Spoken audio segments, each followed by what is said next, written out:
Hace 66 millones de años, después del impacto en Chicxulub, la pregunta más difícil no era quién murió, era quién logró seguir vivo. En esta escena, no hay un tiranosaurio dominando el paisaje, no hay mosasaurios en el océano, no hay pterosaurios cruzando el cielo. El mundo que quedó pertenece a cuerpos pequeños, hábitos discretos y estrategias que antes de la catástrofe parecían secundarias. Una madriguera rasa, un lago turbio, un pico capaz de romper semillas, un metabolismo que soporta el frío, el hambre y la oscuridad. Este episodio reconstruye a los sobrevivientes imposibles de la extinción KPG, mamíferos nocturnos, cocodrilianos, tortugas, peces de agua dulce y algunos linajes de aves. No como vencedores elegidos por la naturaleza, sino como formas de vida que pasaron por filtros muy específicos. Tamaño, dieta, refugio y hábitat decidieron destinos. Donde termina la evidencia fósil, la reconstrucción comienza con cuidado. La extinción no fue aleatoria. Artículos como el de Schulte y colegas, publicado en Science en 2010, consolidaron a Chicxulub como causa principal, junto con incendios, oscuridad, enfriamiento y colapso de las cadenas alimentarias. Pero la siguiente pregunta es más fina. ¿Por qué ciertos grupos cruzaron la frontera mientras otros desaparecieron casi por completo? La respuesta no cabe en una sola causa. Aparece en dientes, huevos, caparazones, huesos del oído, polen, esporas y sedimentos de ríos. En este episodio, vamos a seguir esas señales como una investigación. No para decir que la vida ganó rápido, no ganó rápido. Resistió en lugares estrechos, con poca comida y luz mínima. Antes del impacto, el final del Cretácico no era un mundo en ruinas. En lugares como la formación Hell Creek, en el oeste de América del Norte, había ríos, bosques, llanuras inundables y una fauna rica. Los dinosaurios no aviarios todavía ocupaban muchos roles ecológicos.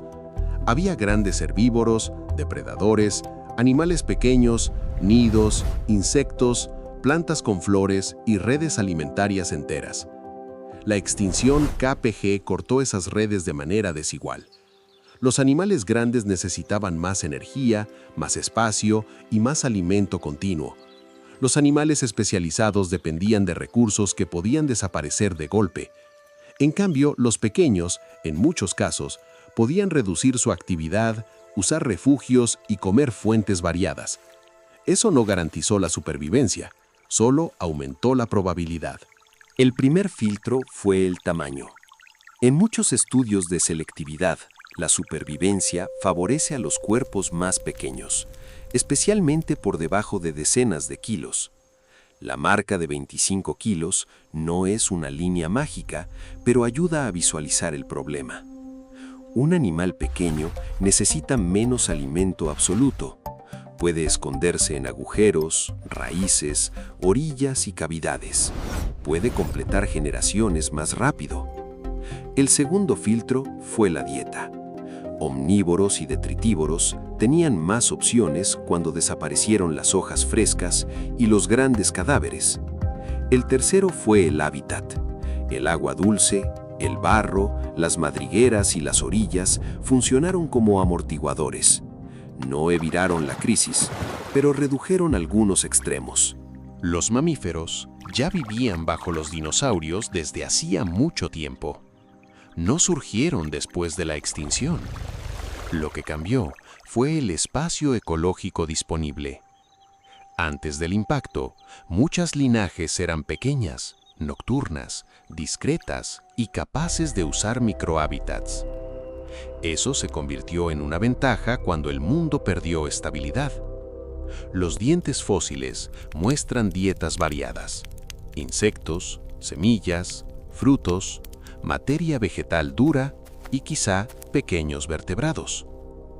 En un paisaje donde la fotosíntesis cayó y la cadena alimentaria verde se derrumbó, las semillas preservadas en el suelo y el alimento detríboro podían durar más que las hojas frescas. La madriguera también importaba. Protegía del frío, del calor, de la ceniza, de los depredadores sobrevivientes y de la exposición directa.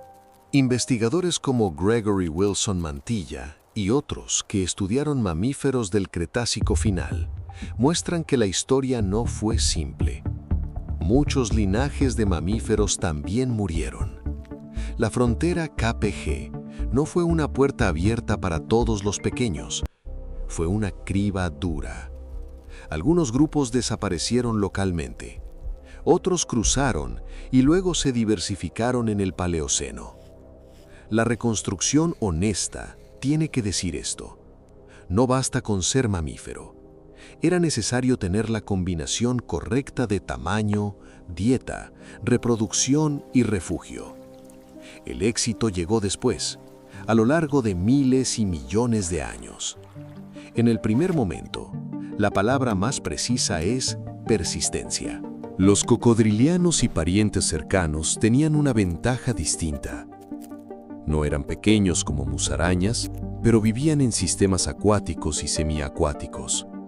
Podían pasar largos periodos con poca comida, reducir la actividad y usar ríos, pantanos y orillas como refugio. El agua no era un paraíso. Recibió cenizas, ácido, detritos, cadáveres y cambios químicos. Aún así, en comparación con ambientes terrestres expuestos, algunos cuerpos de agua ofrecieron estabilidad parcial. Los cocodrilianos tampoco dependían de una sola fuente de alimento. Podían comer peces, carroña, invertebrados y animales que se acercaban a la orilla. Esa flexibilidad ecológica ayudó a ciertos linajes a atravesar la crisis. Las tortugas también aparecen como sobrevivientes importantes. El caparazón ofrece protección física, pero no lo explica todo. Muchas tortugas son capaces de usar ambientes acuáticos, reducir el metabolismo y soportar largos periodos de baja actividad. Algunas pueden alimentarse de plantas, invertebrados, carroña y materia disponible en las orillas. De nuevo, no es una regla universal. Algunos linajes murieron, otros persistieron. El patrón que se repite es el hábitat amortiguado y la dieta flexible. Cuando un bosque pierde hojas y frutos, un río aún puede transportar materia orgánica. Cuando la superficie se enfría, el barro y el agua cambian más despacio. Sobrevivir significaba aprovechar esas pequeñas diferencias. El agua dulce fue uno de los grandes refugios relativos del KPG. Los peces de ríos y lagos, los anfibios y muchos organismos pequeños no quedaron a salvo, pero algunos sistemas acuáticos continentales conservaron cadenas alimentarias basadas en detritos. Esto es central. Si la luz cae, las plantas nuevas producen menos, pero la materia muerta ya acumulada en el fondo, los troncos, las hojas, los cadáveres y los microbios, todavía pueden sostener redes durante un tiempo. En vez de depender directamente de hojas verdes, parte de la vida en agua dulce podía depender de la descomposición. Esa diferencia ayudó a peces y otros animales a pasar por meses y años difíciles. El contraste con el océano abierto fue fuerte. Muchos grupos marinos, especialmente los que dependían del plancton calcáreo y de la fotosíntesis, sufrieron pérdidas enormes. Los amonites desaparecieron. Los grandes reptiles marinos ya no cruzarían el Paleoceno. En agua dulce, el escenario podía ser menos letal en ciertos lugares porque la base alimentaria no dependía solo de la producción nueva. Esta es una reconstrucción apoyada en patrones fósiles y ecológicos, no una escena de comodidad. El agua también llevó muerte, pero para ciertos sobrevivientes compró tiempo biológico, y el tiempo, en aquel mundo, era el recurso más raro. Entre las aves, la supervivencia fue selectiva. Las aves son dinosaurios, y esto debe decirse con precisión. La extinción eliminó a todos los dinosaurios no aviarios conocidos, pero algunos linajes avianos cruzaron la frontera. Un estudio de Daniel Field y colegas, publicado en Current Biology en 2018, propuso una idea importante. La destrucción global de los bosques habría afectado con fuerza a las aves arborícolas. En un mundo sin copas estables, las aves dependientes de los árboles perdieron refugio y alimento. Los linajes más terrestres, pequeños y capaces de consumir semillas pueden haber tenido ventaja. Las semillas resisten mejor el fuego, la oscuridad y el tiempo que las hojas tiernas. Eso no significa que sepamos exactamente cómo se comportó cada ave. La evidencia no permite describir colores, cantos o rutinas detalladas sin señalar que se trata de una hipótesis. Lo que sí podemos decir es más sobrio. El tamaño pequeño, la reproducción relativamente rápida, la dieta basada en semillas o alimentos variados y una menor dependencia de copas altas pueden haber pesado. Las aves sobrevivientes no heredaron un cielo libre de inmediato. Heredaron un planeta pobre, oscuro e inestable. El vuelo ayudaba a desplazarse, pero no resolvía la falta de alimento. La clave estaba en lo que el pico encontraba al posarse. En el KPG, un puñado de semillas podía valer más que un bosque entero perdido. ¿Cómo sabemos que esta crisis fue global? Una de las respuestas está en una fina capa de roca. En 1980, Luis Álvarez, Walter Álvarez, Frank Asaro y Helen Mitchell publicaron en Science la anomalía de iridio en la frontera KPG. El iridio es raro en la corteza terrestre, pero más común en los meteoritos. El hallazgo no resolvió todo por sí solo, pero cambió la pregunta científica. Después, el reconocimiento del cráter de Chicxulub y síntesis como la de Schulte y colegas en 2010 conectaron el impacto, los sedimentos, las esférulas, el cuarzo chocado y los cambios biológicos. Para este episodio, la capa importa porque separa mundos. Debajo de ella, ecosistemas cretácicos. Encima de ella, sobrevivientes y ausencia. Tanis, en la formación Hell Creek, se hizo conocido por preservar un depósito asociado a las primeras horas después del impacto, descrito por Robert De Palma y colegas en PNAS en 2019. El sitio se debate en detalle, como toda evidencia excepcional debe serlo, pero ofrece una ventana rara a procesos rápidos, esférulas, peces, sedimentos y perturbación del agua. Para la supervivencia, Tanis no es la historia completa, muestra la violencia inicial. Después de esa violencia, vinieron meses y años de filtro ecológico. La capa geológica no muestra solo muerte en masa, también nos obliga a preguntar por qué algunos linajes reaparecen por encima de ella. La evidencia de los sobrevivientes no proviene de una sola especie heroica, proviene de patrones. Por encima de la frontera KPF, ciertos linajes reaparecen, otros desaparecen. Estudios de palinología registran el llamado pico de helechos en varios lugares. Después de grandes perturbaciones, los helechos colonizan rápido los suelos abiertos. Eso indica bosques destruidos y paisajes en recuperación inicial. Para los animales pequeños, ese ambiente ofrecía pocos recursos, pero también menos depredadores gigantes. La ausencia es parte de la evidencia. No encontramos tiranosaurios no aviarios en el Paleoceno. No encontramos amonites vivos por encima de la frontera. En cambio, mamíferos, cocodrilianos, tortugas, aves y peces aparecen en nuevas combinaciones. Es importante evitar una imagen falsa, la de que los mamíferos simplemente esperaban su oportunidad y luego dominaron todo. La recuperación fue lenta. Muchos mamíferos del Paleoceno temprano todavía eran pequeños. Ecosistemas enteros tuvieron que reorganizarse. Las plantas volvieron primero en formas pioneras. Insectos, hongos, ríos y suelos recompusieron los circuitos de energía. Solo después los mamíferos se diversificaron de forma más evidente. La supervivencia KPG fue menos un triunfo inmediato y más una secuencia de cuellos de botella.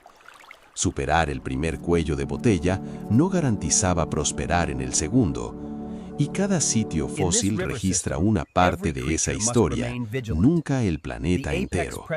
¿Qué sabemos con bastante certeza? Sabemos que Chicxulub fue un impacto gigantesco en el momento de la frontera KPG, con efectos globales. Sabemos que hubo un colapso severo de las cadenas alimentarias, incendios a gran escala en algunas regiones, oscuridad atmosférica, enfriamiento y acidificación oceánica. Sabemos que la extinción fue selectiva. El tamaño, la dieta y el hábitat influyeron en la probabilidad de sobrevivir.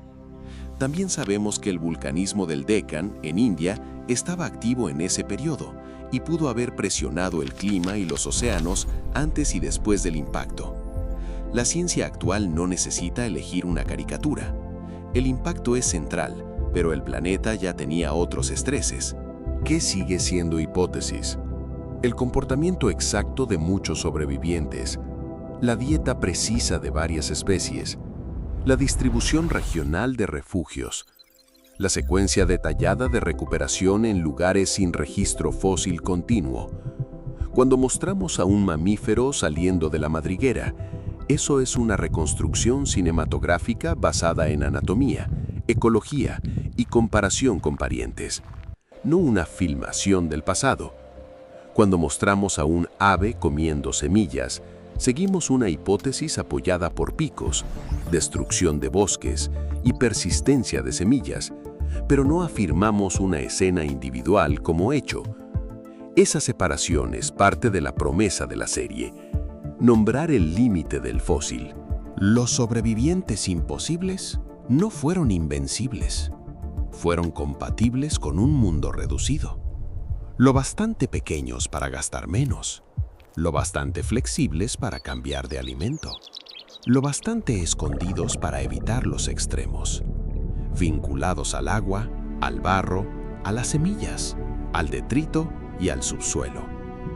Esa combinación no parece épica en un póster, pero es una de las historias más importantes de la vida en la Tierra. Sin ella, no habría Paleoceno tal como lo conocemos. No habría la expansión posterior de los mamíferos. No habría aves modernas ocupando cielos, orillas y bosques reconstruidos. Y no habría el linaje que, decenas de millones de años después, llegaría hasta nosotros. El punto culminante fósil de este episodio está en esa convergencia. La capa de iridio de Álvarez y colegas muestra el evento global. Chicxulub, sintetizado por Schultz y colegas, muestra el mecanismo físico. Tanis, descrito por De Palma y colegas, muestra la violencia inicial en un sitio real. Y estudios como el de Field y colegas ayudan a explicar por qué algunas aves pasaron. La pregunta que queda no es solo quién sobrevivió, es qué hicieron los sobrevivientes cuando la presión empezó a disminuir. En el próximo episodio, el reloj avanza. El mundo sigue siendo pobre, pero el suelo empieza a cambiar.